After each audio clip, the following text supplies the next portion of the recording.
bem,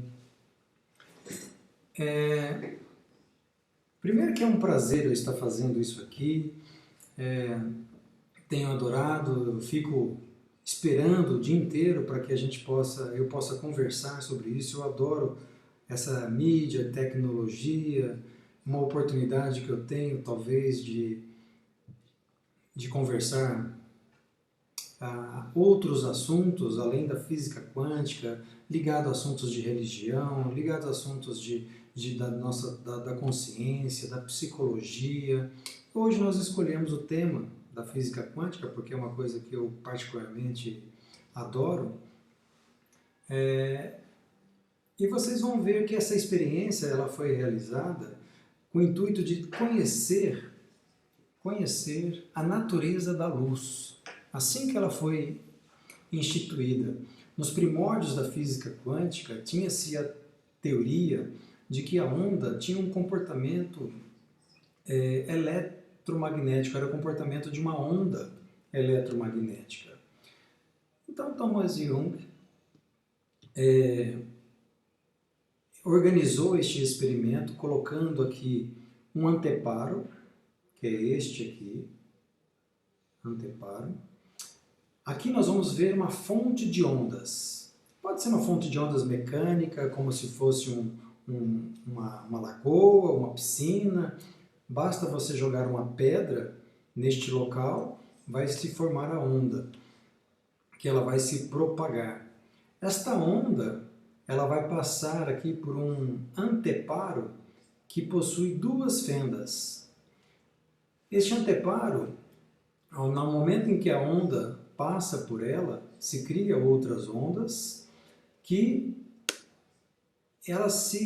tem momentos em que elas se juntam e se fortalecem, e outros momentos elas se anulam quando elas entram em fase, e a repercussão no anteparo vai ser parecido com este padrão de interferência que nós falamos. Então, todas as vezes que nós emitimos ondas, e essas ondas passam por duas fendas, elas interferem entre si e provocam no anteparo sensível um padrão de interferência típico de comportamento de onda. Então, memorizem essa fotografia de que isso daqui, essas ondinhas, esses sinais aqui de sobe e desce representam o padrão de interferência no anteparo. Isso então quer dizer que quando a gente emite ondas, o anteparo registra um comportamento de interferência chamado padrão de interferência de ondas. Bom, quando nós temos uma fonte de partículas, por exemplo, você pode jogar aqui uma bolinha de gude, bolinha de ping-pong, qualquer matéria que seja um bloquinho, elas também vão passar por essas duas fendas deste anteparo e vão criar aqui, originalmente, dois registros. Eu, para simbolizar esses dois registros, criei essa morfologia de uma onda única para diferenciar quando nós estamos emitindo partículas. Quando nós estamos emitindo partículas, o comportamento do anteparo se dá apenas com este tipo de comportamento para vocês entenderem. Então, quando nós emitimos ondas, padrão de interferência. Quando nós emitimos partículas, nós temos este padrão de interferência. Temos perguntas? Não? Então tá ok. Então vamos. Espero que até agora esteja fácil compreender que nós estamos emitindo ondas com padrão de interferência e estamos emitindo partículas, matéria propriamente dita, e dando este padrão. Vamos tornar as coisas interessantes. Vamos pegar aqui uma fonte de fontes, uma fonte de energia luminosa, por exemplo. Qualquer fonte, por onde que eles vão passar? Quando essa fonte de fótons passa pelas duas fendas, eles têm o comportamento de ondas, de padrão de interferência, corroborando que a luz, que a maioria dos elétrons tem um padrão de interferência.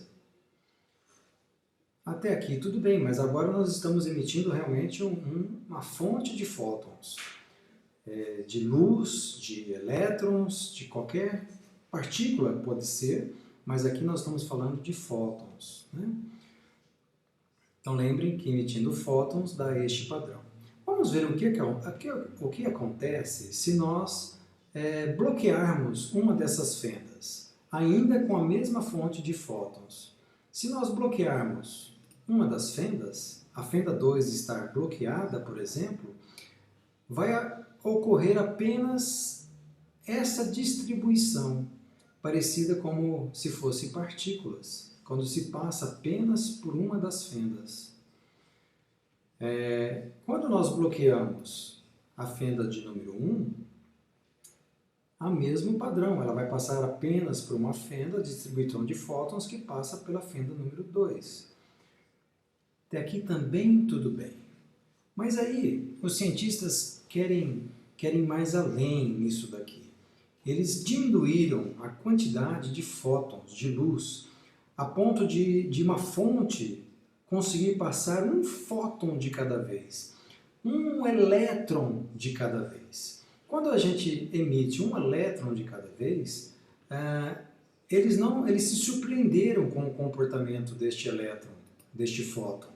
Porque quando a gente emite apenas um elétron, um fóton, é o mesmo padrão de onda, o mesmo padrão de interferência de ondas, mostrando que elétron, mostrando que qualquer partícula elementar tem o seu comportamento de onda. Mas olha, eles estão emitindo apenas um elétron. Para que se dê o comportamento de onda, o que tem que acontecer? Eles têm que se dividir para se interferirem com ele mesmo, para dar o padrão de onda. Mas não é isso que foi observado. Desculpa, um único elétron ele teria que se dividir num fenômeno de difração, passar por ambas as fendas simultaneamente para interferirem entre si para criar um padrão de onda.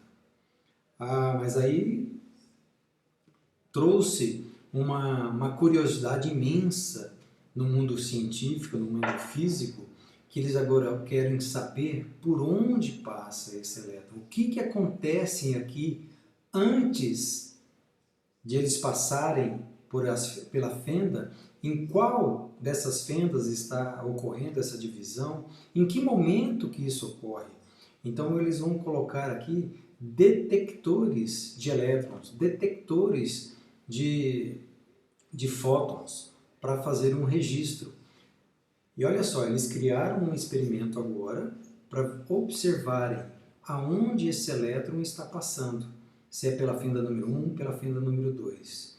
Quando não tem nada, é isso que acontece. Vejam agora quando a gente coloca nesse experimento um detector de elétrons antes, para saber em qual fenda está passando, olha o que acontece. Colocamos aqui o detector de fótons, de elétrons. Aquele padrão de interferência de onda sumiu. Aqui não tem detector de elétrons, padrão de interferência de ondas.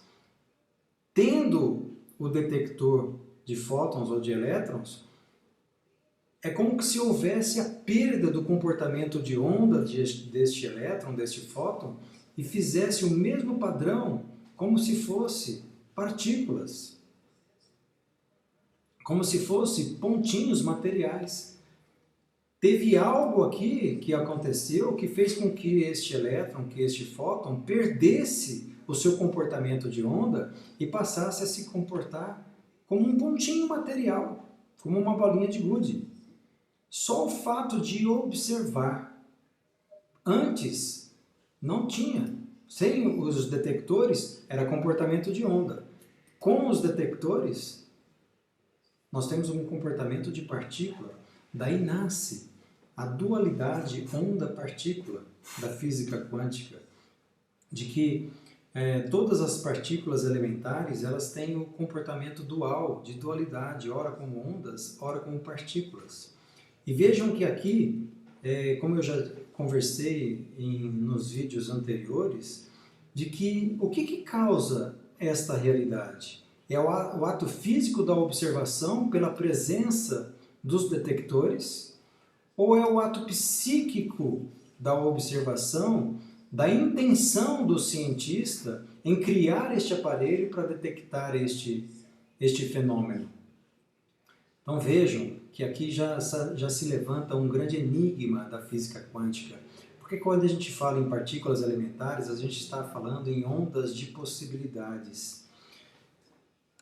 Quando não está sendo observado, essas ondas elas se expandem naturalmente. Porém, quando ele é observado através de um aparelho que foi também criado com a intenção de detectar essas partículas, se colapsa, se transforma onda em partícula, criando este padrão. Eu creio que esteja tranquilo até aqui.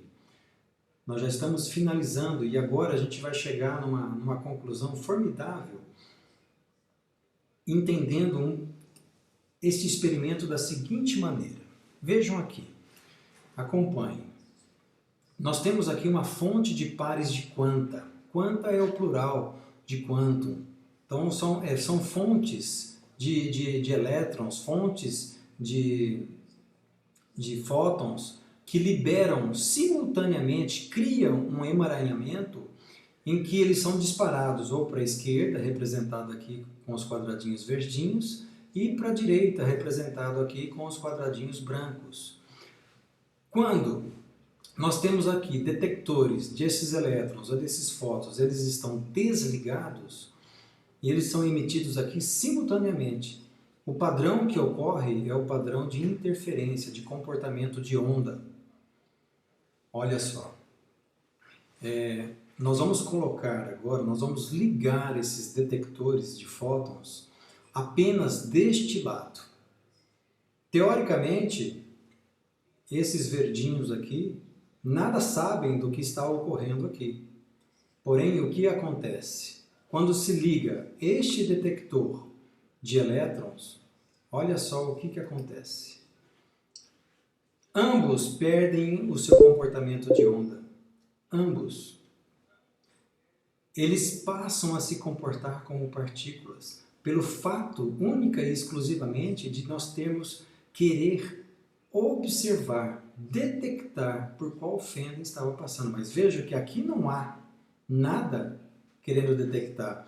Aqui remete ao que nós já conversamos sobre a não localidade quântica, ao emaranhamento quântico, quando duas partículas têm a mesma origem, a mesma fonte. Qualquer modificação que você faça em uma delas, a outra sente e percebe instantaneamente, muito mais rápido do que a velocidade da luz. Então, quando esses detectores estão desligados, comportamento de onda. Quando você quer detectar, fazer uma modificação em apenas uma delas, olha só o que acontece, ambas perdem o comportamento de onda e passam a se comportar como partícula. É aqui que nasce a mágica, o enigma da física quântica. Quem provoca esse colapso? Heisenberg já dizia que o ato de você querer observar, você já interfere com o experimento.